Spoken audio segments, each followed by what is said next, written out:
Soyez tous les bienvenus, ceux qui nous accompagnent, pour encore une transmission de l'Institut Vie pour tous. Et nous sommes dans le thème général Philadelphie, que celui qui a des oreilles entende.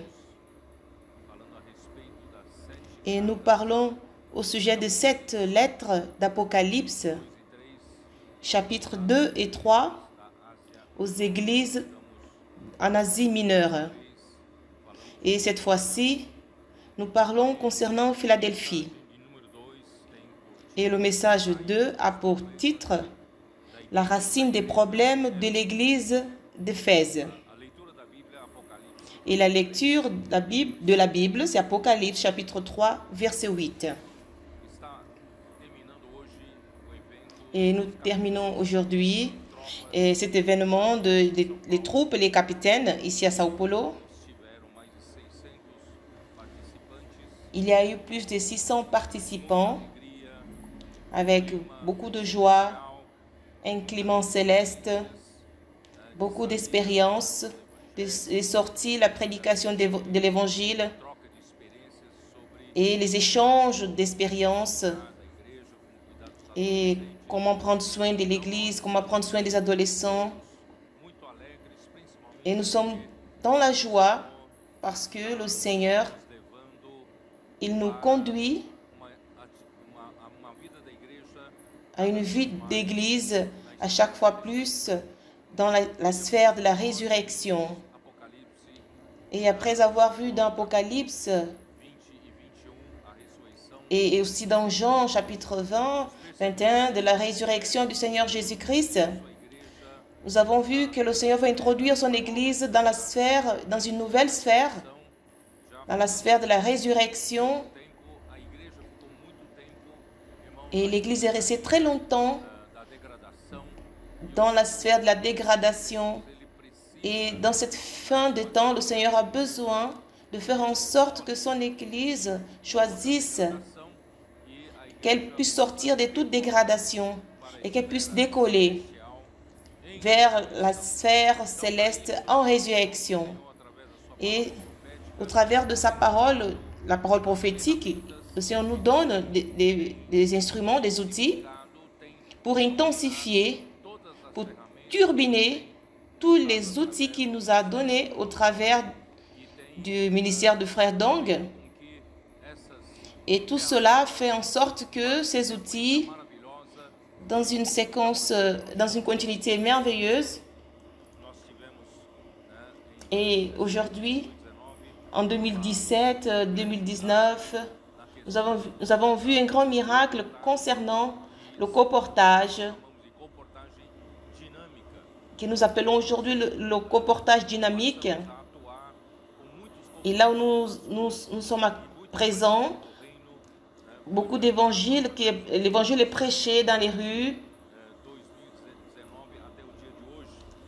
Et depuis 2019 jusqu'à aujourd'hui, il y a beaucoup de livres qui ont été distribués dans tout le Brésil et aussi dans toute l'Amérique latine et dans le monde entier. Et partout, nous prenons au sérieux cette mission que le Seigneur nous a donnée dans Matthieu 24, verset 14. Il dit qu'il sera prêché cet évangile du royaume dans toute la terre pour rendre témoignage dans toutes les nations. Et c'est alors que la fin viendra. Nous croyons. Et nous sommes les travailleurs de la dernière heure pour faire la volonté de Dieu. Et nous sommes focalisés, comme Jésus était focalisé quand il était ici sur terre, à faire la volonté du Père. Il est venu ici sur terre en obéissance exclusivement pour le Père. Il a souffert ici. Il était mort et il était comme un sacrifice pour produire la rédemption éternelle et pour engendrer son Église. Nous voici, nous sommes ici comme son Église, comme une extension du Seigneur Jésus pour conclure la volonté de Dieu ici sur terre.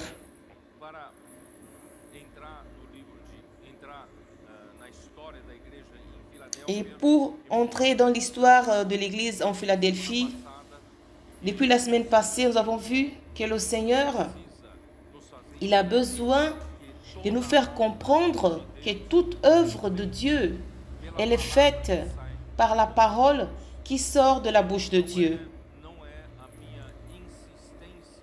Ce n'est pas mon insistance personnelle là-dessus, mais Dieu a besoin de nous révéler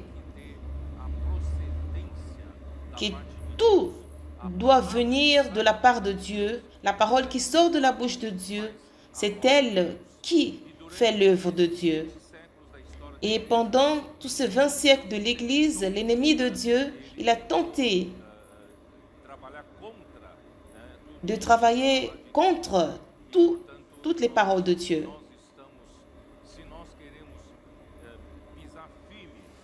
Mais si nous voulons être fermes sur le terrain de la vérité, nous devons focaliser là-dessus.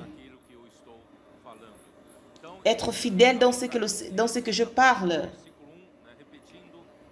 Je répète, dans Apocalypse, j'ai dit que la parole qui vient de la bouche de Dieu, elle est toujours une révélation.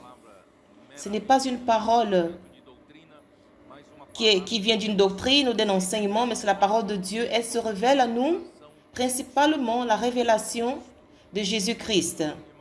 C'est pourquoi, mes frères, Apocalypse, chapitre 1, au verset 1, je ne vais pas parler beaucoup là-dessus, mais il nous montre le commencement de Dieu, comment il a travaillé, comment il travaille sur terre. Et Dieu, il a un groupe de serviteurs dans l'Église, et ces groupes de serviteurs, principalement, qui sont ses prophètes.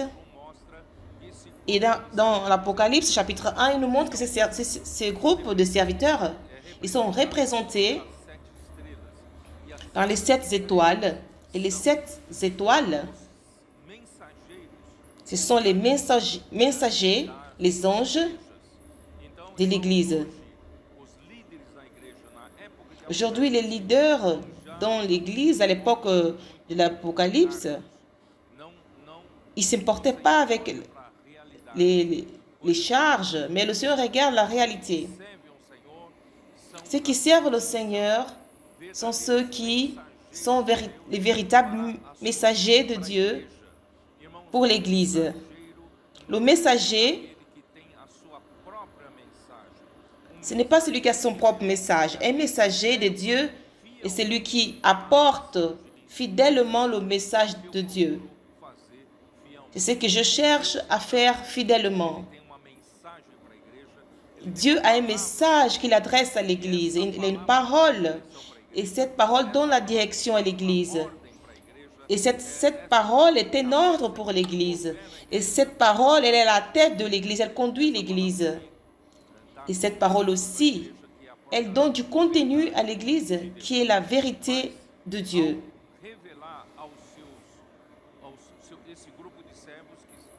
Et quand Dieu révèle à ces groupes de serviteurs qui sont aujourd'hui les leaders dans les églises, il notifie Jean. Il a notifié Jean, il a notifié un des serviteurs et c'est l'un des serviteurs. Il transmet aux autres serviteurs et tous les serviteurs, inclus celui qui a reçu la notification, il a la responsabilité d'être un fidèle messager pour transmettre la parole de Dieu à l'Église. Et c'est comme ça que ça fonctionne. Et l'Église, comment elle peut aller de l'avant dans la direction que Dieu veut pour exécuter sa volonté. C'est dans Zacharie chapitre 4, dans la figure de Zacharie, où l'Église est représentée par les sept lampes et un chandelier d'or. Et d'où vient l'huile pour maintenir les 7 lampes allumées? Elles viennent de 2 oliviers. Et de ces 2 oliviers, il y a les des rameaux qui déversent cette huile dorée. Et cette huile dorée, elle remplit et des tubes en or cette huile dorée qui représente la parole de Dieu, qui sort de la bouche de Dieu, que nous appelons aujourd'hui la parole prophétique. Et cette huile dorée, elle est répandue, pas directement aux 7 lampes dans le chandelier, mais elle est répandue sur un vase. Et ces vases représentent ce groupe de messagers, ce groupe de serviteurs et prophètes de Dieu qui reçoivent dans ce bec d'or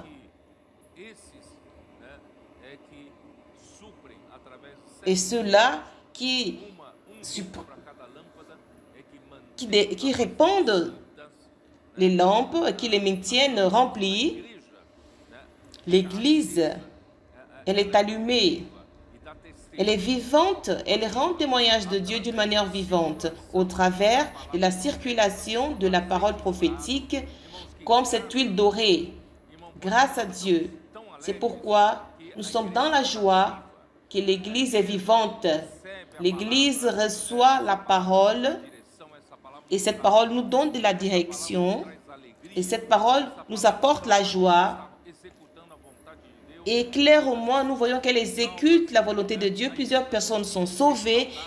L'Église est restaurée dans sa situation, que je parlerai plus à l'avant, plus après, pardon. Et voyons les clergés.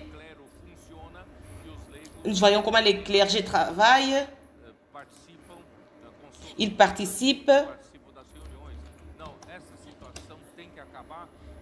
Et cette situation doit... C'est pourquoi nous restaurons le sacerdoce de chaque membre de l'Église. C'est ce que le Seigneur est en train de faire dans l'Église.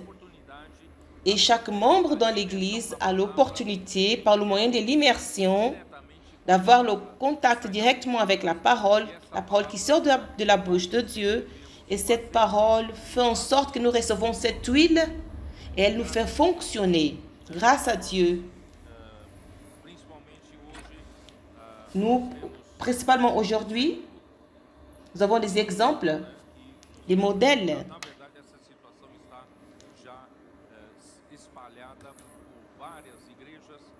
Et cette situation, cela est répandu dans plusieurs églises, dans la région 6. Il nous montre un bon modèle, la région 6, que tous les frères, ils prennent profit de tout ce que le Seigneur a commencé. Ils ont turbiné cet outil qui est le colportage et cela fait en sorte que toute l'Église est sortie pour prêcher l'Évangile dans les rues. Et nous avons ce réseau de soins pour recevoir ces personnes, les accueillir. Et récemment, le Seigneur turbine comme les gouttes de la rosée. Nous voyons ces milliers d'adolescents. Et ça fait pas plus d'un an.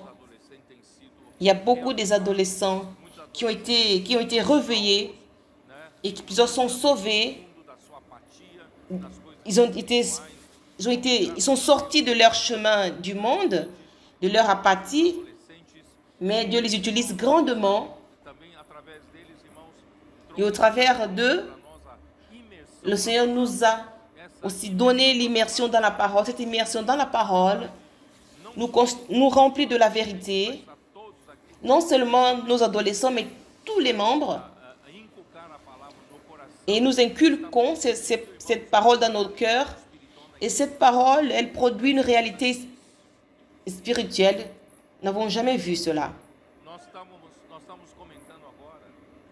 Et je venais de commenter de la joie dans la réunion, la joie des frères. Nous chantons au Seigneur, nous sautons, nous faisons des cris de guerre, l'immersion. Et nous disons que cette joie dans le passé, peut-être elle était un peu artificielle, mais grâce à Dieu, aujourd'hui, nous ne voyons pas que cela est artificiel, mais nous voyons la réalité. Les frères qui sont là devant, ils sautent, ils se réjouissent. Tout cela est réel. Parce que les frères sont réellement dans la joie. Ils réagissent à cette parole vivante. Toute la réalité, elle est constituée dans nos adolescents, dans nos jeunes, nos frères les plus âgés, tous reçoivent cette réalité au travers de la parole prophétique. Non pas seulement cela, mais le Seigneur utilise aussi nos adolescents pour amener ce réveil dans nos réunions. Alors profitons-en. Profitons, mes frères. Quand on ne voit pas des réunions, des adolescents, on ressent ce manque. Il y a ce réveil, cette vivacité, cette grande joie. Et nous avons aussi les capitaines. Et cet événement, c'est pour confirmer, les affermir, les troupes et les adolescents. Et nous devons aussi appliquer tout cela dans la vie normale de l'Église. Je ne sais pas si vous accordez de la valeur à cela. Hier, j'ai dit aux frères que j'ai reçu une vidéo qui s'est passée hier. Un groupe des adolescents, des jeunes, ils sont sortis ici aux alentours. Ils ont trouvé un groupe d'étudiants avec les uniformes. Ils allaient faire la visite quelque part. Alors ils ont arrêté ces groupes des étudiants. Ils ont fait l'immersion avec eux. Et les ont abordés avec courage. Ils ont arrêté ces groupes. Ils ont fait l'immersion. Ils ont fait ensemble le cri de guerre. Et après, ils les ont invités. Venez voir. Mes frères, dans le passé, qui parmi nous, des adultes, avait le courage d'aborder dans les rues un groupe d'étudiants avec des uniformes? Qui aurait pu le faire dans le passé? Même pour les aborder. Qu'allez-vous faire? Vous arrêtez un groupe? Vous allez faire une prédication traditionnelle? Une prédication conventionnelle? Vous n'allez pas gagner ce groupe d'adolescents. Grâce à Dieu, peu à peu, le Seigneur, il nous a montré, il nous a fourni les outils nécessaires pour qu'il fasse son œuvre dans une autre dimension. Les adolescents aujourd'hui, ils ont le courage d'arrêter. Ils arrêtent même un jeu de football ou un groupe de danse. Ils sont capables d'arrêter un groupe de gens dans les rues en les abordant. Grâce à Dieu, nous avons l'immersion. Aujourd'hui, où est mon dépliant? C'est là. Vous prenez votre immersion du jour. Vous commencez à faire l'immersion avec ce groupe. Et ce groupe de personnes commence à toucher cette parole. Et ils sont réveillés. Après avoir lu la parole, parce que cette parole a le contenu. Et après avoir touché à cette parole, ils font un cri de guerre. Ils tapent les mains, tous. Ils commencent à rentrer dans le rythme du ciel. Ils font ce cri de guerre. Et à la fin, on les invite. Nous aurons un événement. Venez à la réunion, venez voir. Ils font le viens et voir.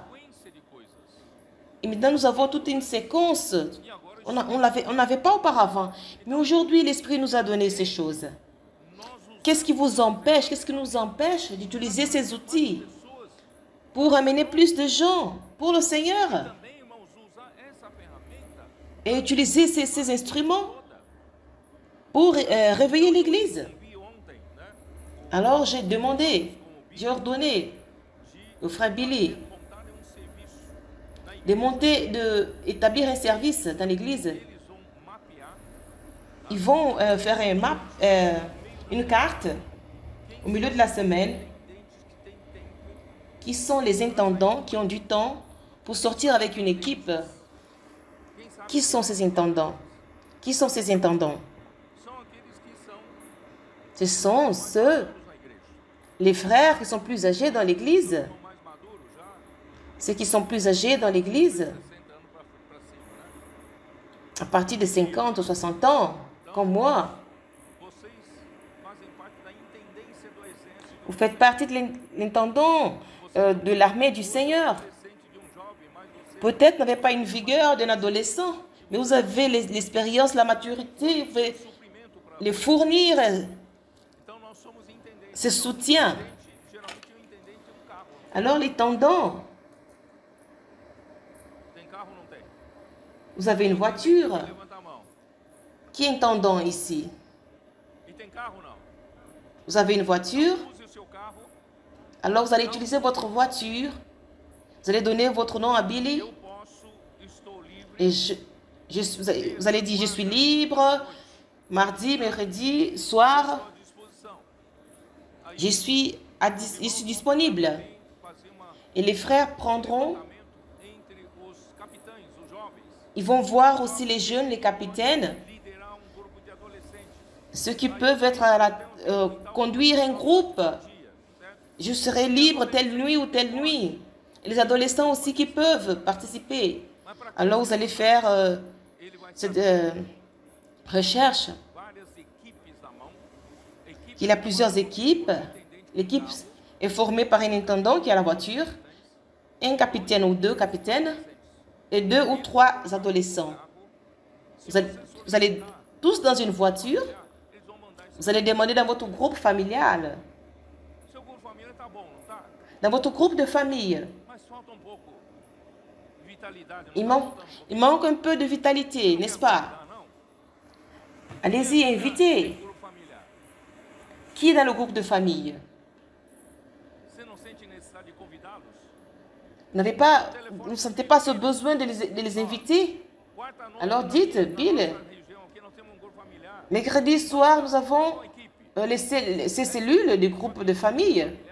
Cette équipe peut aller dans votre groupe familial. Vous pouvez faire viens et vois, inviter les voisins, les gens qui sont aux alentours, et vous les amenez chez vous. Vous êtes disposés, vous êtes disponibles. Et cela va rénover notre groupe familial, n'est-ce pas? Et vous, frères, vous êtes ce fidèle auditeur de la live de jeudi. Si vous voulez qu'une équipe va dans votre maison pour assister ensemble avec vous, dites Bill, jeudi soir chez moi, j'ai un grand téléviseur et ma salle est grande, venez chez moi. Nous allons les inviter. Et si dans votre département, c'est un peu conventionnel, un peu sans, vous avez peu de joie, vous pouvez appeler 2 ou 3 équipes comme ça. Dans notre département, les réunions de samedi, nous avons besoin de ces équipes. Faisons cela, mes frères. Movimentons toute l'Église.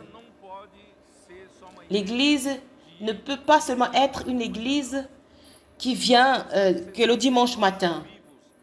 Nous devons être des sacrificateurs vivants de Christ. Mais en ayant ma profession, mais le temps que vous avez, vous êtes un sacrificateur de Dieu, un membre vivant du corps de Christ. Je ne veux pas être mis à côté. Qui veut être mis à côté? Personne ne veut être mis en arrière. C'est pourquoi utilisons cela, ces outils.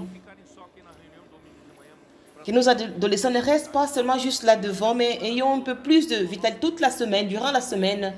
Nous pouvons faire de mouvements et gagner d'autres personnes pour le Seigneur. Nous allons donner au Seigneur cette église en Philadelphie, dans une autre dimension. Ce n'est pas rempli des choses religieuses, conventionnelles, traditionnelles, qui ne nous permettent pas de sortir du sol. Mais nous voulons décoller. Le Seigneur veut nous faire décoller. Seigneur Jésus. Très bien. Seigneur Jésus.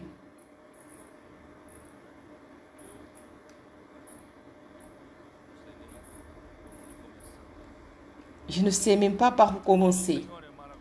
Bien-aimés frères, le Seigneur est merveilleux.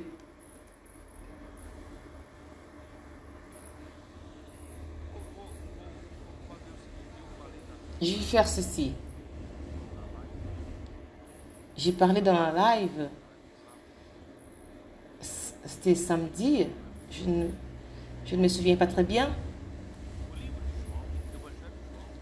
Dans l'évangile de Jean, que nous avons terminé de lire, il m'a surpris. Parce que j'attendais de voir dans tout l'évangile de Jean, extraire plus cette vision de comment Dieu veut nous donner la vie éternelle et comment Dieu va nous édifier. Mon but, c'était vie et édification. Et au travers de l'évangile de Jean, Dieu parlait de cela. Mais au commencement, j'ai remarqué que l'évangile de Jean, pour que Dieu puisse nous donner la vie et l'édification de l'Église, il existe un instrument principal,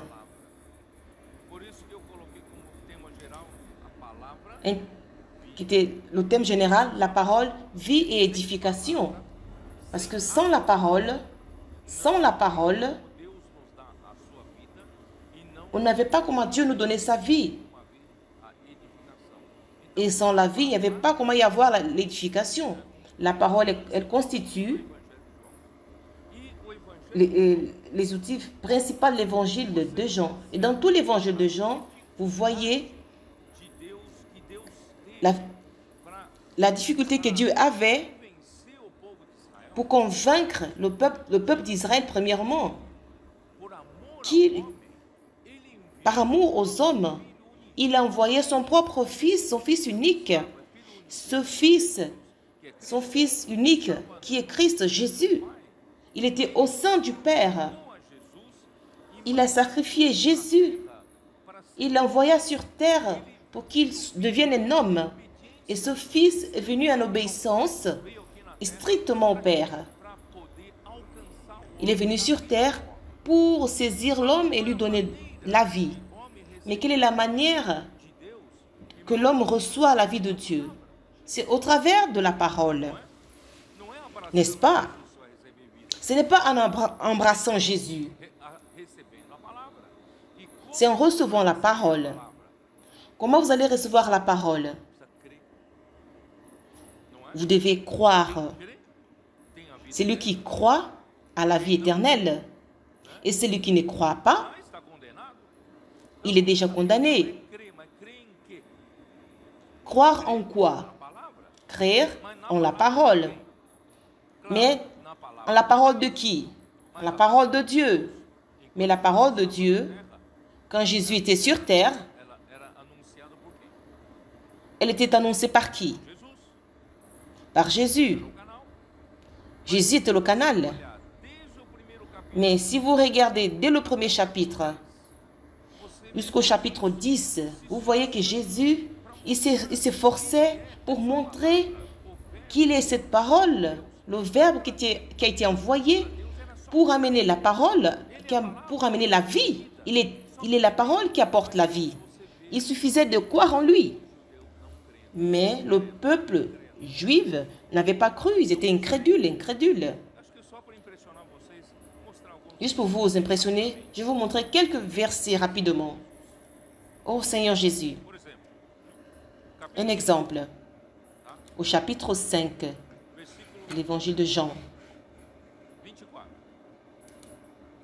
Au verset 24. En vérité, je vous le dis, celui qui écoute ma parole et qui croit en celui qui m'a envoyé a la vie éternelle. Vous avez compris? Celui qui croit en ma parole, Jésus, et croit en celui qui m'a envoyé, celui qui écoute ma parole, et qui croit en celui qui m'a envoyé. C'était facile. Cela a été adressé au peuple juif. Il devait croire à la parole et croire que Jésus était envoyé par Dieu pour amener cette parole qui leur donnera la vie éternelle. Mais ce peuple-là n'ont pas cru. Au verset 30, « Je ne puis rien de moi-même. Selon que j'entends, je juge. Et mon jugement est juste parce que je ne cherche pas ma volonté, mais la volonté de celui qui m'a envoyé. Quelqu'un m'a envoyé. Je ne suis pas ici par ma propre volonté. J'ai été envoyé par Dieu. Et Dieu m'a envoyé. Il m'a demandé de parler et je vous parle cette parole pour que vous gagniez la vie éternelle. Il suffit d'y croire, mais le peuple n'a pas cru. Voyez au verset 36. Moi, j'ai un témoignage plus grand que celui de Jean, car les œuvres que le Père m'a donné d'accomplir, ces œuvres même que je fais, témoignent de moi que c'est le Père qui m'a envoyé. Le Père m'a envoyé. Et Juifs, c'est Dieu, le Père, qui m'a envoyé. Il m'a envoyé vers vous. Vous ne me recevez pas? Au chapitre 6, au verset 29, Jésus a répondu, l'œuvre de Dieu est celle-ci, que vous croyez en celui qui m'a envoyé. Au peuple, il suffit d'y croire. Croire en celui que Dieu a envoyé, que c'est moi. Au verset 38, parce que car je suis descendu du ciel pour faire non ma volonté, mais la volonté de celui qui m'a envoyé. Je ne suis pas ici pour faire ma volonté. Pourquoi venez-vous contre moi? Je fais la volonté de celui qui m'a envoyé. Seigneur Jésus. Au chapitre 7, verset 16, Jésus a répondu, mon enseignement, elle ne vient pas de moi, mais c'est lui qui m'a envoyé. Je ne vous enseigne pas avec mon enseignement, avec ma doctrine. Mais cet enseignement, il vient du Père. Au verset 18, celui qui parle de son chef cherche sa propre gloire. Mais celui qui cherche la gloire de celui qui l'a envoyé, celui-là est vrai. Il n'y a point d'injustice en lui. Je ne cherche pas ma propre gloire. Celui qui cherche sa propre gloire, celui-là n'est pas le véritable. Mais Jésus, il cherchait la gloire du Père. Ce n'est pas pour lui. C'est pourquoi il est le véritable. Et en lui, il n'y a point d'injustice.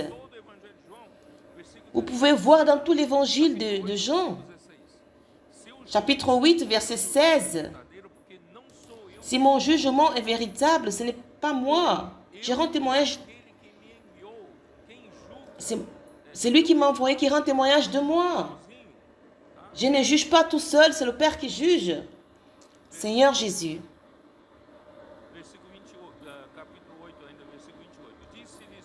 Chapitre 8, verset 28. Jésus donc leur dit, quand vous aurez élevé le Fils de l'homme, alors vous connaîtrez que je suis et que je ne fais rien de moi-même, mais que je parle selon ce que le Père m'a envoyé, malgré que je suis celui qui suis. Mais je n'ai pas cette autonomie de faire des choses par moi-même. Mais je fais selon ce que mon Père m'a enseigné. Et celui qui m'a envoyé est avec moi. Il ne m'a pas laissé seul, parce que je fais toujours ce qui lui est agréable. Si comme le peuple juif le persécutait, Jésus ne faisait que la volonté du Père. Il ne parlait que la parole de Dieu. Au chapitre 10, mes frères, c'est là où il a finalement trouvé, jusqu'au chapitre 10, il parlait avec le mur, il parlait contre le mur. Il parlait avec les Juifs, mais c'est comme si cette parole revenait à lui. Mais les gens voulaient le tuer. Mais finalement, au chapitre 10, il dit ceci, au verset 14. Je suis le bon pasteur, je suis le bon berger, et je connais mes brebis et elles me connaissent, comme le Père me connaît, et comme je connais le Père, et je donne ma vie pour mes brebis. Maintenant, il a fait référence à un petit groupe.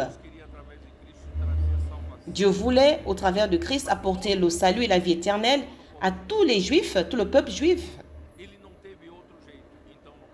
Mais il n'a pas eu une autre façon de faire. Mais à partir du chapitre 10, il a parlé de ses brebis, que ses brebis le connaissent et le suivent. Au verset 27, il dit, mes brebis entendent ma voix, je les connais et elles me suivent. Je leur donne la vie éternelle et elles ne périront jamais et personne ne les ravira de ma main. Mon Père qui me les a donnés est plus grand que tous et personne ne peut les ravir de la main de mon Père. Maintenant, il avait un petit groupe de personnes. Grâce à Dieu, il vous a trouvé. Parce que vous avez cru. Vous avez cru en la parole. Vous ne faites pas partie de ce groupe incrédule. Et c'est à partir de là, pour terminer, par rapport à cet évangile de Jean, comment il est important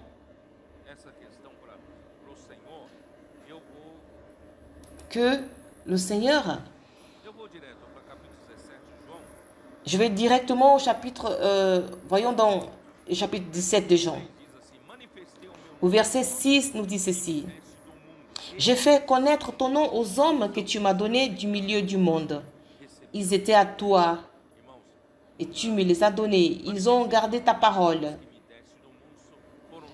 J'ai fait connaître ton nom aux hommes que tu m'as donnés du milieu du monde. Ils étaient à toi et tu me les as donnés. Et tu me les as donnés. Ils ont gardé ta parole. Quand vous gardez la parole prophétique, ce n'est pas la parole d'un homme. Quand vous gardez cette parole, vous gardez la parole de Dieu, la parole du Père. Maintenant, ils reconnaissent. Maintenant, ils ont connu que tout ce que tu m'as donné vient de toi. L'origine, c'est Dieu. Si l'origine n'est pas Dieu, cette œuvre, l'œuvre de Dieu ne peut pas être faite. Car je leur ai donné les paroles que tu m'as données. Jésus est un canal. Il transmettait tout simplement. Alors, je cherche juste à transmettre cette parole. Et ils les ont reçus. Ils ont vraiment connu que je suis sorti de toi. Ils ont cru que tu m'as envoyé. Pourquoi il insiste à dire cela? Que tu m'as envoyé, que tu m'as envoyé. Parce que personne n'avait cru. Personne n'avait cru à l'envoyé de Dieu. Mais il y a un petit groupe qui a cru et nous avons cru. Celui qui croit reçoit la bénédiction. Et Dieu arrive à faire sa bénédiction en nous. Son œuvre, pardon. Et c'est pour eux que je prie. Je ne prie pas pour le, mais pour ceux que tu m'as donnés, parce qu'ils sont en toi. Vous ne voyez pas qu'il dit pour que le monde croit en lui, que tu m'as envoyé. Parce que personne ne croit à l'envoyé, qu'il était l'envoyé de Dieu. Seigneur Jésus, au verset 25, il dit, Père juste, le monde ne t'a point connu, mais moi je t'ai connu. Et ceux qui ont connu que tu m'as envoyé. Vous voyez comment cela est important. L'évangile de Jean, dans tout l'évangile de Jean, c'est cette lutte. Cette lutte. Et quand nous traversons cet obstacle, nous n'avons plus de problème avec cet homme qui est un canal de Dieu. Nous recevons la bénédiction de la vie éternelle. Et c'est à partir de là que l'édification de l'Église est faite. C'est pourquoi des siècles, Satan, il a aveuglé les yeux des enfants de Dieu. Et c'est pourquoi l'heure est arrivée d'être sauvés, restaurés, pardon. Les bénéfices de l'opération de cette parole parmi nous. Des choses surnaturelles s'accomplissent. Parce que nous, les hommes, nous sommes encore dans la logique rationnelle. Nous nous confions beaucoup encore dans la sagesse humaine, à la capacité humaine. Comme Paul. Excusez-moi. Je ne veux pas trop me mettre dans cette étude que j'ai préparée. Mais je vais encore étendre encore un peu, peut-être dans les messages. Mais je vous transmets ce que le Seigneur met dans mon cœur. Dans 1 Corinthiens. 1 Corinthiens. Seigneur Jésus. Voyons, dans 1 Corinthiens chapitre 1.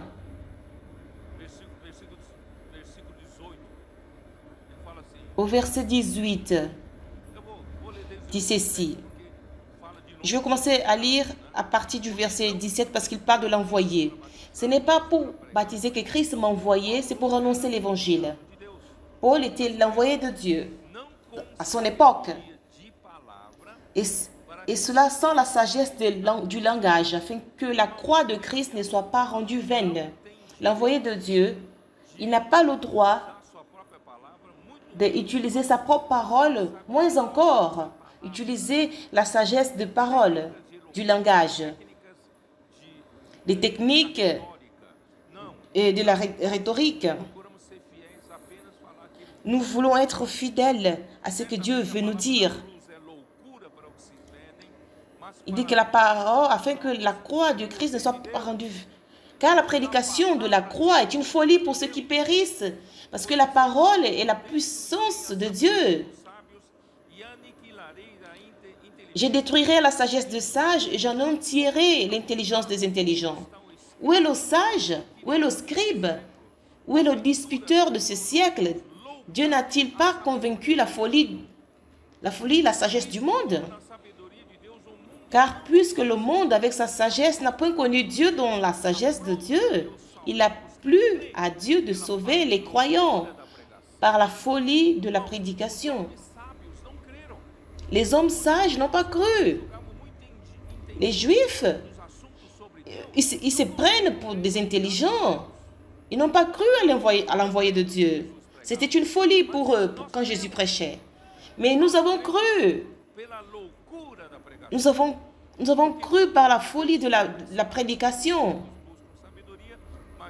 Les Juifs demandent des miracles, les Grecs cherchent la sagesse. Mais nous prêchons Christ crucifié, scandale pour les Juifs et la folie pour les païens. Mais puissance de Dieu et sagesse de Dieu pour ceux qui sont appelés tant Juifs que Grecs. Pouvoir, la puissance de Dieu et sagesse de Dieu. Ça ne doit pas être ma puissance, ni la puissance d'un homme, ni la sagesse d'un homme. La parole de Dieu, elle est la puissance de Dieu et la sagesse de Dieu. Confions-nous en cela. Ne vous confiez pas à votre sagesse, ni à votre capacité, ou à votre puissance. Seigneur Jésus. Au chapitre 2.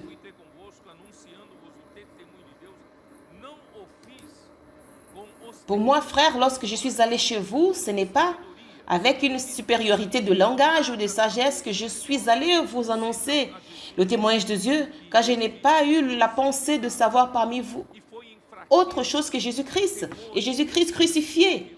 Moi-même, j'étais auprès de vous dans un état de faiblesse, de crainte et de grands tremblements. Et ma parole et ma prédication ne reposaient pas sur les discours persuasifs de la sagesse, mais sur une démonstration d'esprit et de puissance, afin que votre foi fût fondée non sur la sagesse des hommes, mais sur la puissance de Dieu.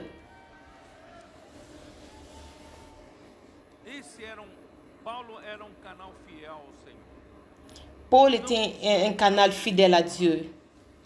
Il n'a pas utilisé la sagesse de son langage ou la rhétorique, son éloquence, ni la sagesse humaine. Mais il a été fidèle à transmettre la parole de Dieu, qui est Christ, et la parole de Dieu, elle est la puissance de Dieu. Elle est la sagesse de Dieu. Grâce au Seigneur, même au temps de Moïse, vous êtes fatigué peut-être de m'écouter, mais je dois vous dire cela. Nombre chapitre 12, au premier verset, nous montre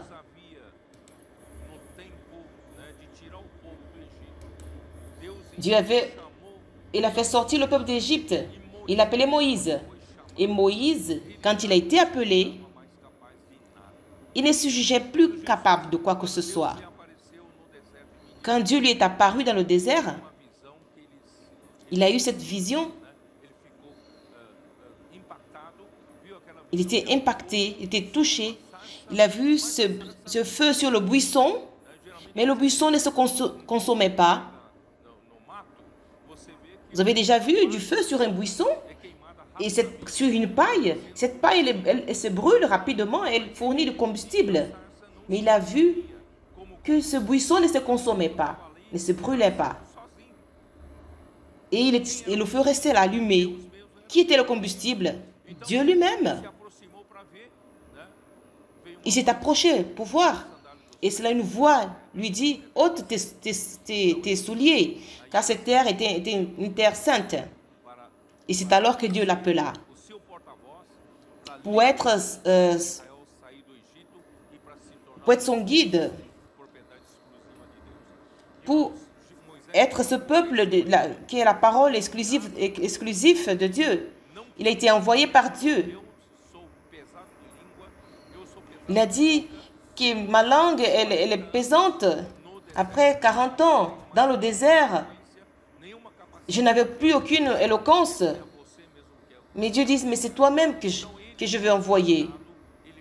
Alors Moïse a été envoyé, il parlait de la part de Dieu, il transmettait la parole de Dieu. Et c'est difficile d'être l'envoyé de Dieu. Même ses frères n'ont pas cru qu'il était l'envoyé de Dieu. Sa sœur Myriam et son frère Aaron, ils ont parlé contre Moïse parce qu'il s'est marié avec une femme éthiopienne. Alors, le Seigneur il parle seulement par Moïse. Moïse, tu prends cette parole comme si c'était la tienne, c'est toi seul. Dieu ne parle pas au travers de nous. Aujourd'hui, c'est la même chose. Pourquoi il n'y a que lui? Pourquoi seulement Jésus? Pourquoi seulement Paul? Mais en vérité, dans la séquence, nous voyons que Dieu a d'autres prophètes, bien sûr.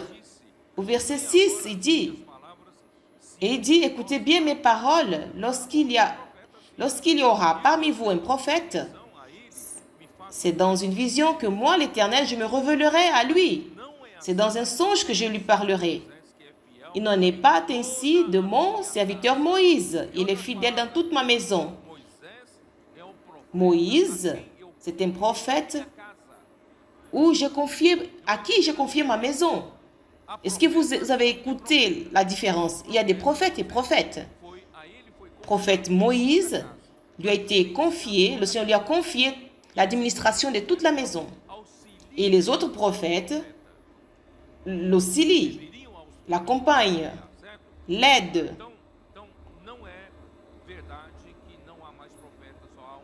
Ce n'est pas vrai qu'il n'y a qu'un seul prophète. Il y a un prophète qui est responsable pour toute la maison, mais il y a d'autres prophètes qui le suivent, qui suivent la parole prophétique de Dieu. Et de bouche à bouche, je lui parle clairement, face à face, parce qu'il voit la forme du Seigneur.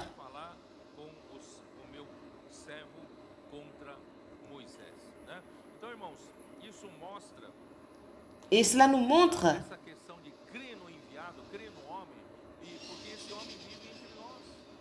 parce que cet homme, il vit parmi nous. Aaron et Myriam et Aaron, ils pensaient qu'ils connaissaient Moïse. Il a ses défauts, il a ceci, cela. Mais grâce à Dieu, le Seigneur, aujourd'hui, je pense que parmi nous, le Seigneur est en train de vaincre cette étape. Nous n'avons pas de problème par rapport à cela. C'est pourquoi le Seigneur nous bénit grandement. Mais j'ai l'obligation de dire, ce sont des principes qui sont établis pour que plus jamais nous puissions tomber dans cette erreur. 20 siècles de la dégradation, c'est 2000 ans, trompés par cela. L'Église est tombée au fond du puits. Nous ne voulons pas permettre que Satan nous fasse retourner dans la dégradation. Et c'est pourquoi je emphatise, je vous parle.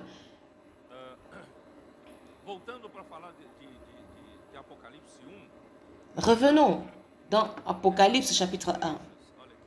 Cette église Apocalypse chapitre 7, verset 11. Au verset 10 nous dit: je me suis trouvé en esprit dans le jour du Seigneur. Il crée d'une voix forte qui disait: ce que tu vois, écrit dans les livres et envoie aux 7 églises, à Éphèse, à Smyrne, Pergame, Thyatire, Sardes, Philadelphie et à Laodicée. Je me suis retourné pour voir qui me parlait avec moi. Et j'ai vu les 7 chandeliers d'or et un homme qui marchait au milieu de ces 7 chandeliers, qui se prenait soin des églises. C'est notre souverain sacrificateur qui marche au milieu de l'église et qui prend soin des églises. Ces lettres qui ont été écrites aux 7 églises, je veux que vous sachiez, les 7 églises ici, chacune d'entre elles, elles sont appelées par le nom de la ville, là où l'église est. En d'autres mots, Dieu, devant lui, il n'y a qu'une seule église. Aujourd'hui, malheureusement, les hommes ont créé tellement des églises, mais pour Dieu, il n'y a qu'une seule église. Et cette église universelle,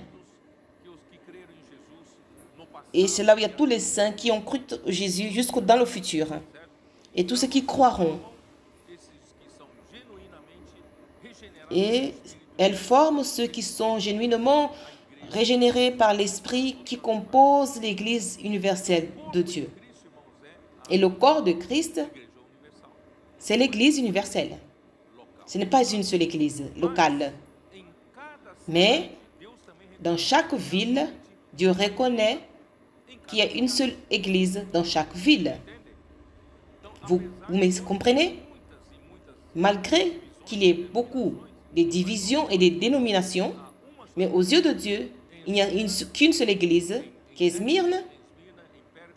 Smyrne, Éphèse, Pergame, Thyatire, à Sardes, à Philadelphie et Laodicée.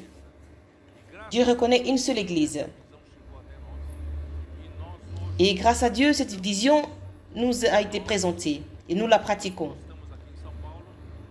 Nous sommes ici à Sao Paulo, nous sommes l'église à Sao Paulo. Pourquoi nous disons que nous sommes l'église à Sao Paulo? Pour nous, nous sommes basés, nous ne sommes pas sur une base qui doit être divisée, sous la division.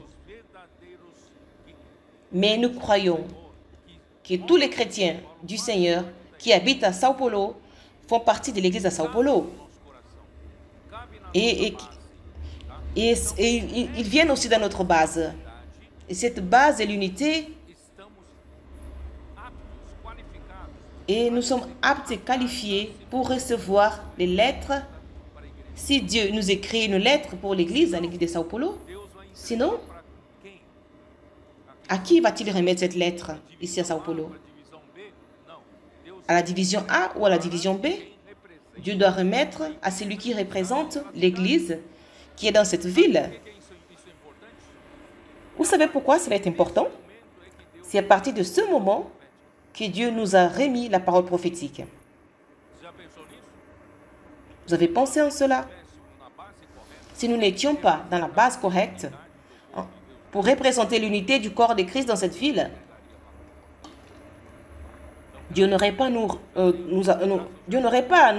avoir donné la parole prophétique.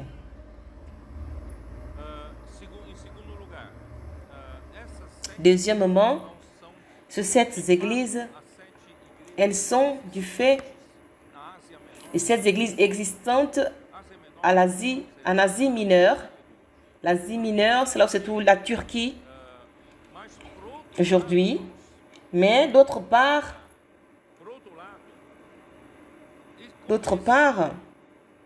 comme dans ce livre, et toutes ces églises qui étaient au commandement du ministère de Jean.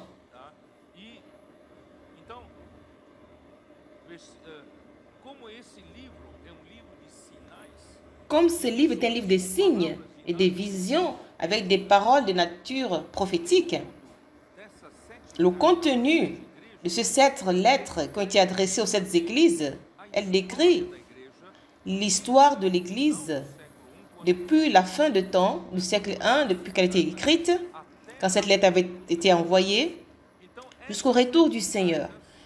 Alors, ces 7 qui ont été adressées à ces 7 églises, elle a une dimension prophétique qui décrit l'histoire de l'Église. Ça a été écrit à l'époque de Jean jusqu'au retour du Seigneur. Alors, frères, c'est pourquoi il avait les 7 chandeliers d'or. Il relate le contenu de ces lettres. Ces 7 lettres parlent de l'histoire de l'Église.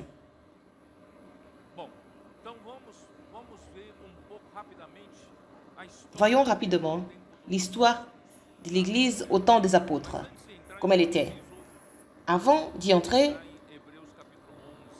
voyons dans Hébreux chapitre 11, verset 3. Hébreux, vous avez déjà entendu parler de cela. Je vais vous présenter cette clarté. Hébreux 11, 3. C'est par la foi que nous connaissons que le monde a été formé par la parole de Dieu, en sorte que ce qu'on voit n'a pas été fait des choses visibles et des choses qui n'apparaissent point. Comment Dieu a formé cet univers? Comment Dieu a créé toute la création? C'est par la parole. Il n'est pas allé confectionner. Il est tellement puissant que sa parole, c'est la puissance de Dieu qui a réalisé toute la création. Si l'univers a été formé par la parole de Dieu, l'œuvre de Dieu, est-ce qu'elle n'est-elle pas aussi faite par la parole de Dieu? Vous pensez qu'il a changé son mode d'emploi? Il continue à faire sa parole au milieu de la parole. Encore dans la nouvelle création, Dieu a davantage besoin de sa parole pour créer la nouvelle création. Je veux que vous prêtiez attention. Le visible a existé des choses invisibles. Dieu, il est esprit. Et Dieu dans la sphère céleste. Dieu est dans l'éternité. Et quand il a créé, il nous a créé un monde visible. Et nous sommes nés dans ce monde visible et nous avons grandi dans ce monde. C'est pourquoi nous sommes limités. Nous sommes limités par ce que nous voyons. Vous connaissez le monde par ce que vous voyez, n'est-ce pas? Depuis que vous vous considérez comme quelqu'un, vous êtes conscient de votre existence, vous connaissez le monde par les choses que vous voyez. Mais maintenant, à l'Église, dans la nouvelle création, nous devons aller au-delà de cela. Parce que le monde visible, il est limité par le temps et par l'espace. Le monde visible, il est limité par ce que nous voyons. Nous sommes très limités par le fait que nous sommes régis et limités par le temps et l'espace. Notre pensée, elle est logique. Et nous sommes rationnels. Ce qui n'est pas logique, nous ne croyons pas. Ce qui n'est pas rationnel, pour nous, ça n'existe pas. Mais mes frères, le monde visible, je vais attirer votre attention. Le monde visible a été créé à partir du monde invisible. Et le monde invisible, il n'est pas limité ni par le temps ni par l'espace. Le monde invisible, en vérité, je ne sais même pas si je peux utiliser ce terme monde, mais c'est dans la sphère de Dieu. C'est une sphère de l'éternité, sans limite, ni du temps, ni d'espace, sans limitation. Dieu a la liberté de faire tout ce qu'il veut. Il n'est pas limité dans le temps ni dans l'espace. Qu'est-ce qui se passe maintenant que nous sommes sauvés, nous sommes dans l'Église, nous voulons édifier l'Église? Nous devons permettre que l'Esprit fasse en sorte que nous allons au-delà de notre limitation. de ce que nous pouvons voir dans notre monde visible. Nous limitons l'esprit. Nous limitons l'esprit par notre pensée logique, par notre logique. La physique classique. Vous calculez la vitesse. J'aime la physique. Excusez-moi la modestie, mais j'aime la physique. J'ai donné des cours à l'université. Alors, je devais être très... J'aime la physique. Mais dans le monde invisible, 1 plus 1, ce n'est pas 2. Dans l'édification de l'Église, maintenant, nous sommes dans la nouvelle création. Regardez comment ce 27, ne croyant pas à la parole prophétique, l'homme, il a tenté de servir Dieu dans la logique, dans ce monde, dans sa logique, dans sa raison.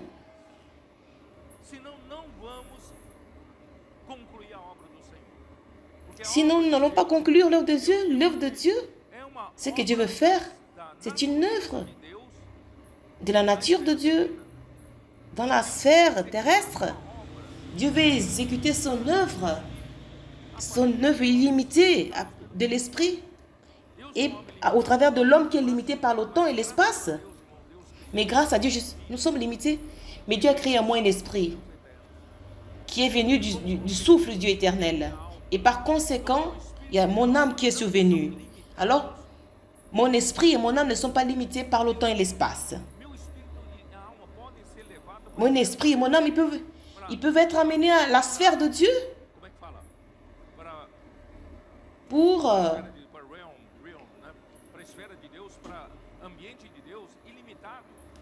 dans l'ambiance de Dieu illimitée. C'est pourquoi, qu'est-ce que nous faisons? Le Seigneur est en train d'enlever notre limitation. Ce n'est pas logique. Il n'y a pas de logique. De voir comment les adolescents font l'immersion dans la parole. Ce n'est pas normal. Les cris de guerre. Ce n'est pas logique. Mais toutes ces choses surnaturelles qui se passent parmi nous. Pourquoi? Parce que l'esprit est limité à cela. Mais ce qui est sorti du conventionnel, vraiment, j'ai des difficultés pour accepter. Souvent, nous limitons le Seigneur. Mais le Seigneur veut nous faire sortir de cette limitation. Il veut nous donner il veut avoir la liberté de faire son œuvre illimitée. À cause de la limitation humaine, Dieu veut faire son œuvre. C'est pourquoi, dans Galates, chapitre 1, Seigneur Jésus,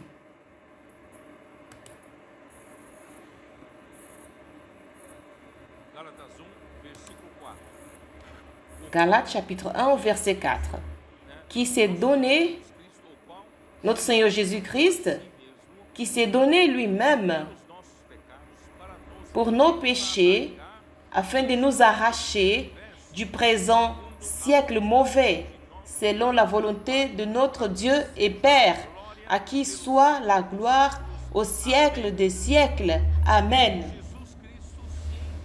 Jésus-Christ, il s'est donné pour nous, par nos péchés, avec un but. Ce n'est pas seulement par le pardon des péchés. Le but, c'est pour nous arracher de ce monde pervers, mauvais. Ce monde mauvais, ce n'est pas seulement ce monde de perversité, du péché, mais de toute limitation humaine. Même ce que je venais de lire dans 1 Corinthiens, chapitre 1. Mais nous faire sortir de la sagesse humaine, la capacité humaine, la puissance humaine. Tout cela fait partie de ce monde terrestre. Ce monde terrestre, si nous sommes emprisonnés, nous n'arrivons pas à nous délivrer pour faire des choses supérieures. C'est pourquoi il est mort pour nos péchés, pour nous arracher nous enlever, nous déraciner. Il ne veut plus qu'on ait des racines sur cette terre. Laissez que l'esprit et la liberté, l'Église, laissez Dieu faire dans l'Église ce qu'il veut. C'est pourquoi nous, les adultes, nous avons des difficultés. N'importe quel changement, nous avons des difficultés. C'est pourquoi le Seigneur dit dans Matthieu 18, nous devons nous convertir, nous devenir comme des enfants. Si on ne devient pas comme des enfants, tu ne pourras pas rentrer dans le royaume des cieux. Parce que dans le royaume des cieux, il n'y a pas de limite d'espace, ni de la logique, ni du temps, mais c'est Dieu. Il n'y a pas de limitation, l'esprit agit. Je ne sais pas. Seigneur Jésus, c'est pourquoi le Seigneur veut faire de nous une nouvelle création. 2 Corinthiens chapitre 5, 17. Oh Seigneur Jésus, je suis en train de m'efforcer pour voir si vous recevez cette charge, cette fardeau. Paul dit, si quelqu'un est en Christ, il est une nouvelle créature. Mais si vous pouvez voir, juste en bas, une nouvelle créature ou de la nouvelle création. Si quelqu'un est en Christ, il est une nouvelle créature. Les choses anciennes sont passées et voici, toutes choses sont devenues nouvelles. Ce sont des choses passées. C'est quoi les choses passées? J'ai la nostalgie, je sens un manque. Comme on se réunissait auparavant. Vous êtes attachés, vous êtes emprisonnés dans le passé. Cette ancienne manière de faire. Nous sommes une nouvelle création maintenant. Si quelqu'un est en Christ, il est une nouvelle création, une nouvelle créature. Et pour cela, c'est pourquoi les choses anciennes sont passées. Devenons comme un enfant. Les adolescents nous aident aussi à être simples pour que l'esprit ne puisse pas trouver d'obstacle dans ma pensée. Qui parmi vous n'a pas eu de difficulté avec l'immersion? Quand on parlait de l'immersion, je n'arrive pas à accepter cela. Mais quand les adolescents commençaient des cris de guerre, n'en parlons. Les cris de guerre, mon Dieu. Maintenant, l'église est comme une armée. Cris de guerre. Frère, vraiment, on n'était pas habitué. Mais si nous sommes en Christ, nous nous adaptons facilement avec ce que le Seigneur est en train de faire. Parce que l'Esprit sait ce qui vient de Dieu, ce qui ne vient pas de Dieu. Mais grâce au Seigneur, celui qui est en Christ est une nouvelle créature, une nouvelle création. Et dans Galates chapitre 6,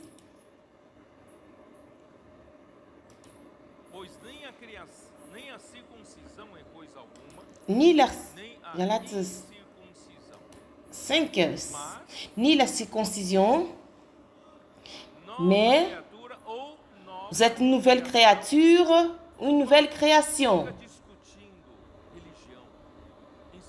Pour discuter la religion, la circoncision, si la circoncision est bien ou ce n'est pas bien, les gens discutent. La vie de l'Église dans le passé, ça ne vaut rien de discuter là-dessus. Ce qui vaut la peine, c'est de voir que nous sommes une nouvelle création. Vous savez ce que c'est qu'une nouvelle création? Et j'ai pensé dans Ézéchiel chapitre 1, qui sont les 4 êtres vivants.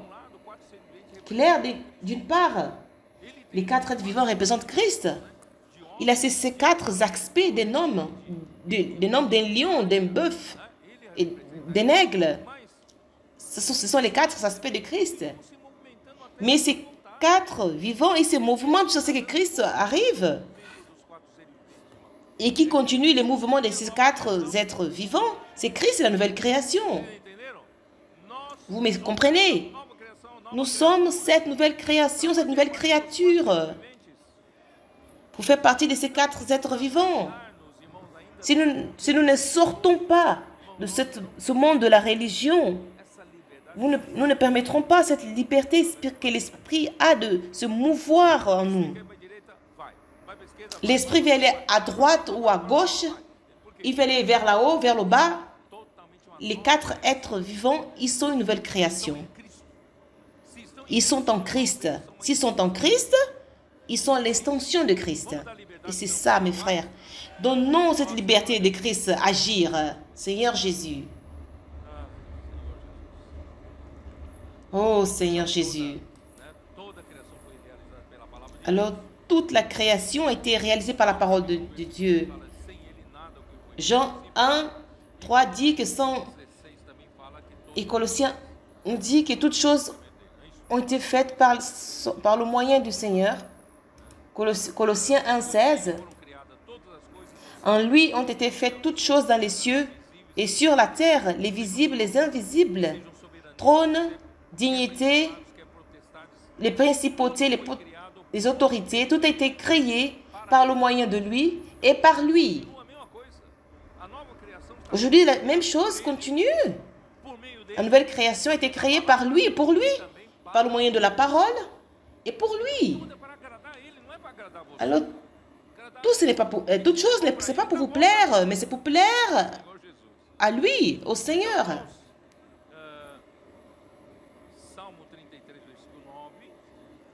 Au psaume 33,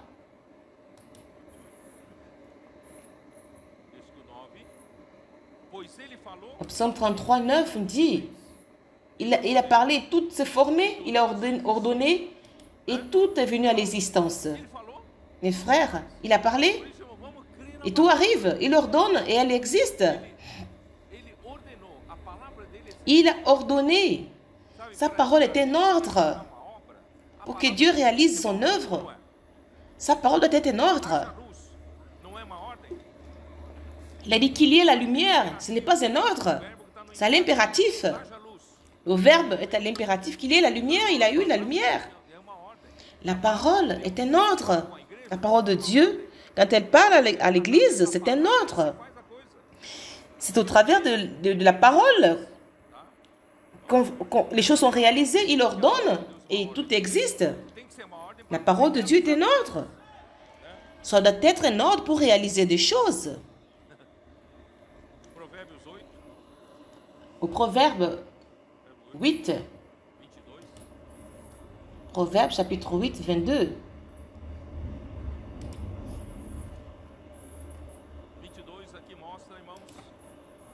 Au verset 22 nous montre. Au verset 12 dit, moi la sagesse, j'ai pour demeure le discernement, je possède la science. Moi la sagesse c'est Christ. Christ, le Fils, il est la sagesse. La sagesse de Dieu, c'est la sagesse elle-même. Au verset 22, l'Éternel m'a créé la première de ses œuvres, avant ses œuvres les plus anciennes. J'ai été établi depuis l'éternité, dès le commencement. Dès le commencement, avant l'origine de la terre.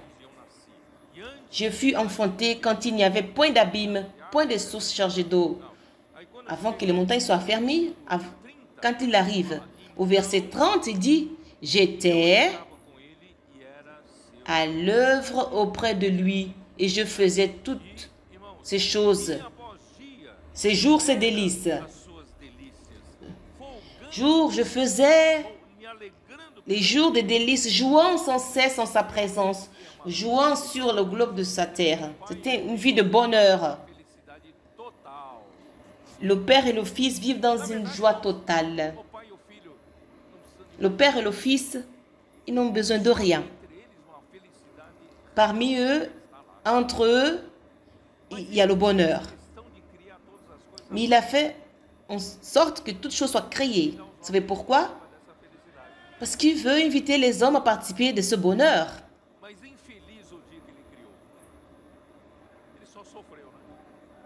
Mais le jour qu'il a créé l'homme, il a souffert à cause de l'homme.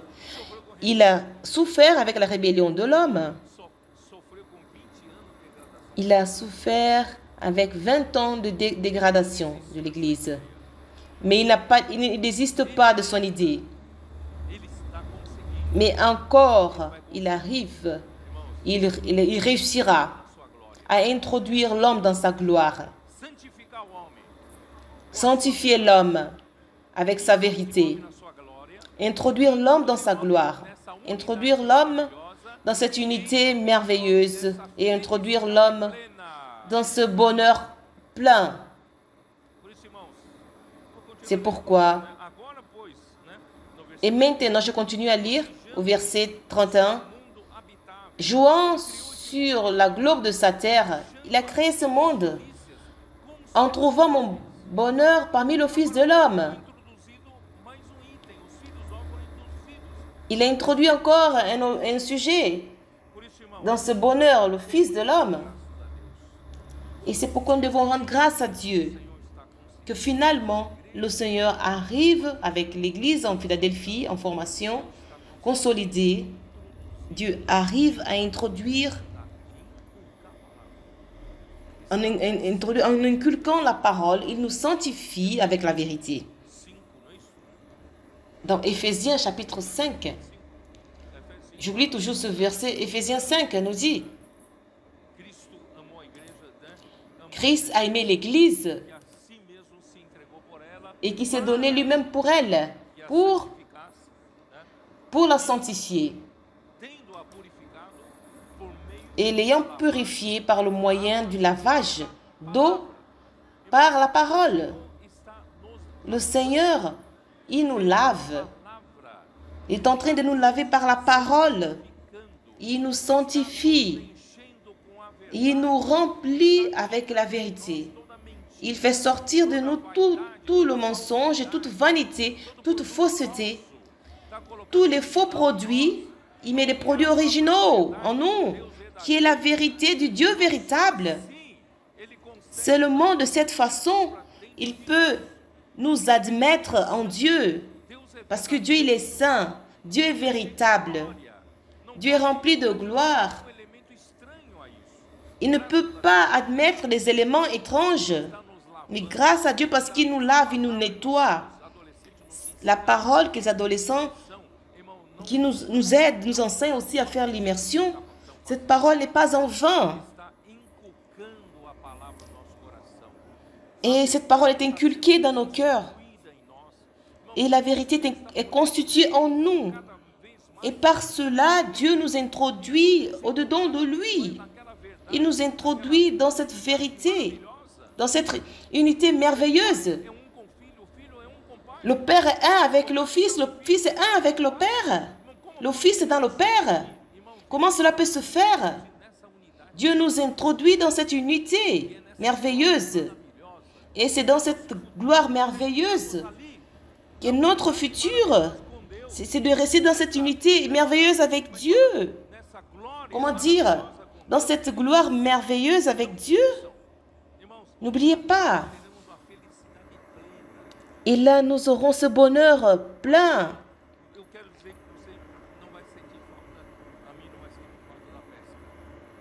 Et vous, amis, tu ne sentiras pas ce manquement de faire la pêche. Mais nous serons dans un bonheur et nous serons très contents. On n'aura besoin de rien. Pour toute l'éternité, nous vivrons dans ce bonheur total avec Dieu. Plus jamais, vous vous sentirez aimé par Dieu. Et vous serez plongé dans un amour. Et tu sentiras tellement de joie et de bonheur. Croyez en ce que je vous dis. Et ce jour-là, vous direz, Pedro, tu avais raison. Ce serait un grand bonheur. C'est pourquoi ça vaut la peine aujourd'hui de prendre ce chemin, d'inculquer la parole, de nous constituer avec la parole, avec la vérité. Seigneur Jésus. Philippiens, chapitre 2. Seigneur Jésus, pour que tout cela se passe, notre Seigneur Jésus a payé un prix. Et qui a pris la partie, la pire de part.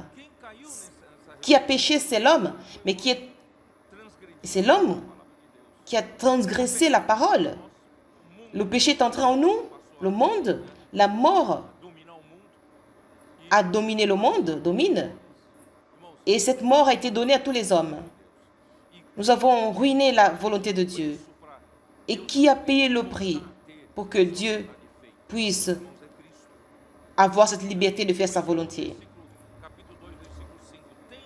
Philippiens 2, 5 nous dit: ayez en vous les sentiments qui étaient en Jésus-Christ, lequel, existant en forme de Dieu, n'a point regardé comme une proie arrachée d'être égal à Dieu, mais s'est dépouillé lui-même en prenant une forme de serviteur, en devenant semblable aux hommes, et ayant paru comme un simple homme. Je vais attirer votre attention. Qu'il a pris la forme d'un serviteur. Il a dit: Père, je vais pour être un homme. Je vais relever ces êtres humains qui sont tombés, mais je vais aller à une condition. Mais je vais comme un roi. Mais Dieu a dit: non, tu ne pourras pas y aller comme un roi. Tu dois aller comme un serviteur. Tu dois leur donner une leçon de serviteur. Serviteur humble, obéissant, en faisant ma volonté. Alors volontairement, il a assumé la forme d'un serviteur.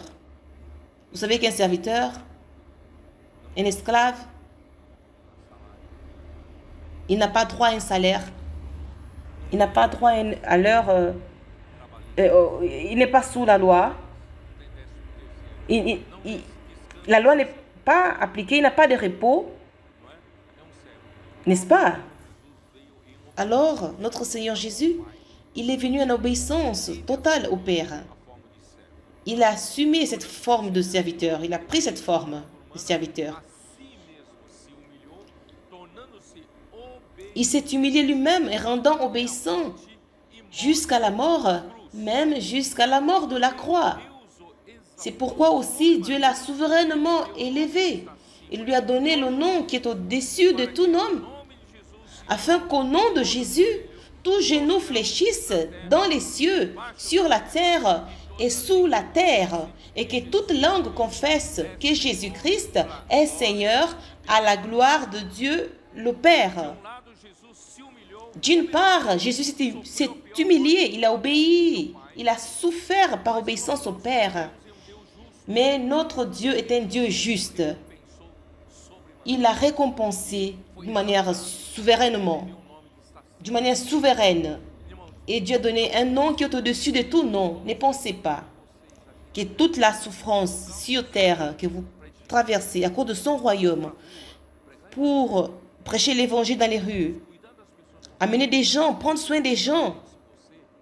Ne pensez pas que cette obéissance à Dieu et à la parole prophétique, qu'elle ne sera pas récompensée.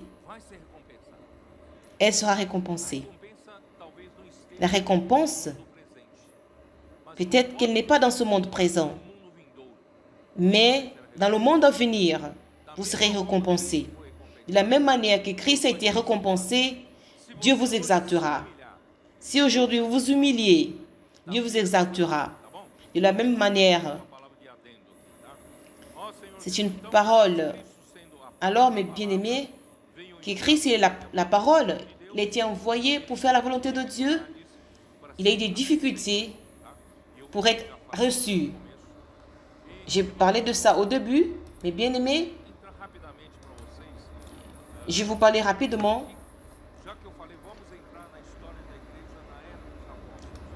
Comme je vous ai dit, à l'heure de l'apôtre Pierre, Seigneur Jésus. Alors Pierre, vous savez que notre Seigneur Jésus-Christ, après qu'il est mort, il est ressuscité. Les disciples étaient sans direction, sans savoir quoi faire. Et tout ce temps, ils étaient sous la direction de Jésus. Ils faisaient la volonté de Dieu. Et tout à coup, Jésus Quand Jésus est parti, ils ne savaient plus quoi faire. Et en résurrection, Jésus les a montrés qu'il était encore présent avec nous. Et il a promis dans le dernier verset de Matthieu et au dernier verset, verset de Jean, de Marc, pardon. Jésus ne nous a jamais abandonnés. Mais tant que son Église fait sa volonté, il sera avec nous. Où est la présence du Seigneur? Plus que maintenant, il est en résurrection. Jésus a dû enseigner à ses disciples. Quand il parlait, la présence de Jésus était là. Alors, sur le chemin d'Emmaüs, quand il parlait, leur cœur brûlait. Mais quand Jésus a parlé sur la plage, lancé le filet du côté droit, et que ce filet est rempli de poissons, Jean a dit, c'est le Seigneur.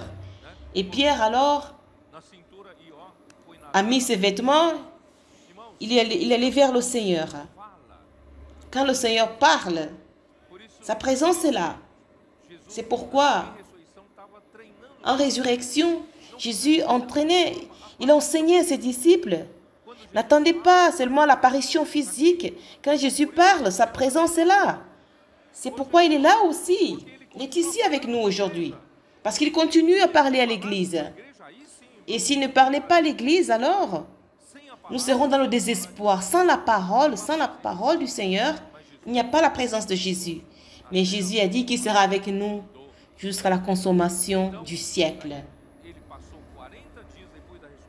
Il a fait, après sa résurrection, il est resté 40 jours. Il parlait concernant le royaume des cieux. Dans Actes, chapitre 1, il parlait à ses disciples et après, il a dit aux disciples d'attendre la promesse du Père et qu'il répandra de son esprit pour engendrer l'Église. Et dorénavant, Christ, il a remis la responsabilité de l'œuvre de Dieu à l'Église. Vous avez compris? Jésus est parti. Il est assis à la droite de Dieu. Mais en même temps, il est ici avec nous. Pourquoi? Parce qu'il doit gouverner l'Église pour continuer la volonté de Dieu. Et cette responsabilité, il nous a remis. Il nous l'a remis. Vous et moi avons cette responsabilité de continuer à faire la volonté de Dieu comme Jésus l'a fait.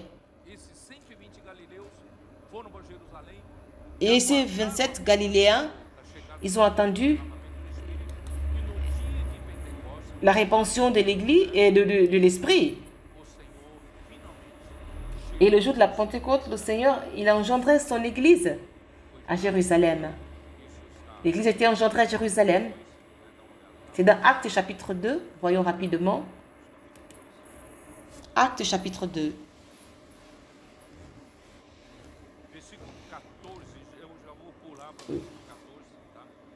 Je vais aller au verset 14. Alors, c'est cela? Dans Actes chapitre 2, je ne vais pas tout relater, mais vous aurez l'occasion de lire. Alors, quand le peuple était, en voyant ces Galiléens remplis, et que l'évangile était prêché, ils étaient remplis. Alors Pierre s'est levé. Quand Pierre s'est levé, il a été inauguré la parole prophétique à l'Église. Et c'était par Jésus lui-même. Mais quand Pierre s'est levé, cette autorité de prononcer la parole qui sort de la bouche de Dieu, cette parole a été donnée à Pierre. Malgré que Pierre, avec les 11, ils ont pris cette responsabilité. Mais qui était qui a porté cette parole? Alors Pierre et les 11 s'est levé. Il a élevé la voix, il a dit ces termes. Il a dit, hommes pieux de toutes les nations qui sont sous le ciel. Il a dit, prêtez l'oreille à mes paroles. Alors la parole de Jésus qui sort du Père, qui a son origine dans le Père. Au verset 37. Et c'est quand il a entendu ces choses, il a dit, que ferons-nous, frères? La parole, elle travaille. La parole qui est prêchée, la parole qui est annoncée, à ces Juifs incrédules, ils ont cru. Que ferons-nous? Où suis-je? Que ferons-nous, frères? Verset 38. Pierre leur répondit, leur dit, répentez-vous et que chacun de vous soit baptisé au nom de Jésus-Christ pour le pardon de vos péchés, et vous recevrez le don du Saint-Esprit. Car la promesse est pour vous, pour vos enfants et pour tous ceux qui sont au loin, et en aussi grand nombre que le Seigneur notre Dieu les appellera. Là, il a prévu déjà les païens, ceux qui étaient loin. Cette parole, elle sort avec puissance. Cette parole, elle sort pour exécuter l'œuvre de Dieu. Ainsi, la première église a été élevée. Je vais terminer avec Actes 2, 42, qui est un principe très important, très important. Je ne suis même pas arrivé à la moitié de ce que j'ai prévu. Ce verset 42 est la clé, comment l'Église doit se conduire. Ils se persévéraient dans l'enseignement des apôtres, dans la communion fraternelle, dans la fraction du pain et dans les prières.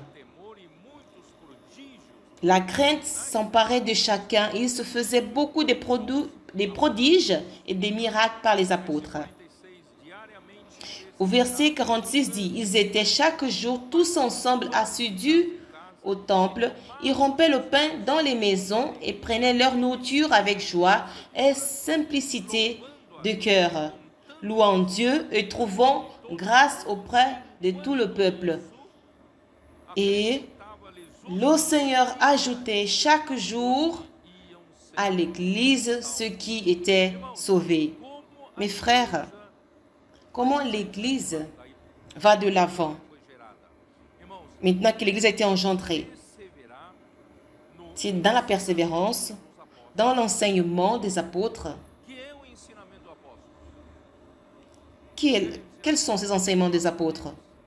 Là, c'était leur parole.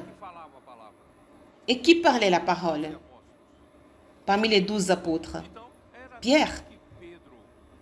Alors, c'est que Pierre enseignait, chargé par Jésus, qui venait du Père. Cette parole, c'était l'enseignement des apôtres. Et l'Église, qu'est-ce qu'elle fait avec l'enseignement des apôtres?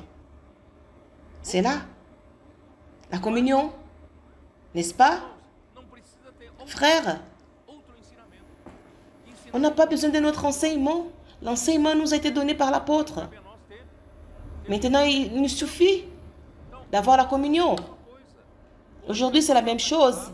Aujourd'hui, la parole, elle est parlée. Et immédiatement, nous, qu'est-ce que nous faisons? Nous avons la communion. La communion. Dans l'enseignement, la parole a été donnée. Tu n'as pas besoin de donner un autre message ou de complémenter avec un autre. La parole est là. Et qu'est-ce que nous faisons? Nous avons cette communion. Et cette communion, elle produit une vie d'église saine. Une vie d'église qui produit des signes et des prodiges. Grâce à Dieu. Durant plusieurs années, il n'y avait plus de signes et de prodiges. Mais maintenant, il y a des choses surnaturelles qui se passent parmi nous. Pourquoi, mes frères? Parce que nous suivons ces principes. La parole, elle sort. Nous avons un seul enseignement, une seule voie de commande. Et alors, nous avons la communion sur cette parole. Et cette communion sur cette parole, elle produit une vie d'église normale. Et elle se multiplie. Et elle résulte en quoi? Aux fractions du pain, dans les prières, à la vie normale de l'église. Et cette vie normale de l'église, qu'est-ce qu'elle produit? Elle produit la croissance. Je vais lire à nouveau.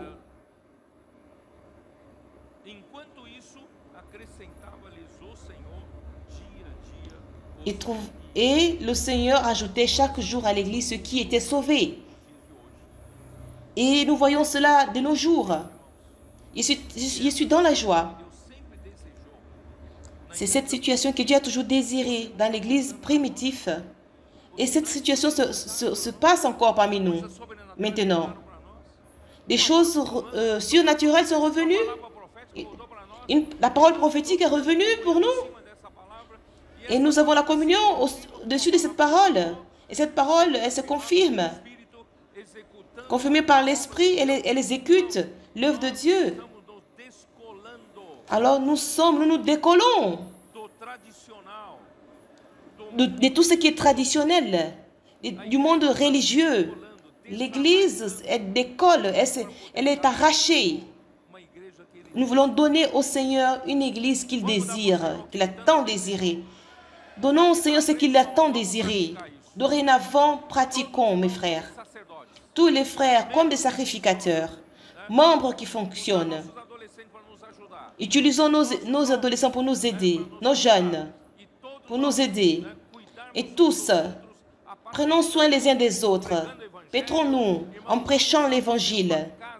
Donnons au Seigneur une maison spirituelle, une habitation de Dieu en esprit, pour que le Seigneur puisse finalement se reposer et que le royaume de Dieu soit introduit ici sur terre.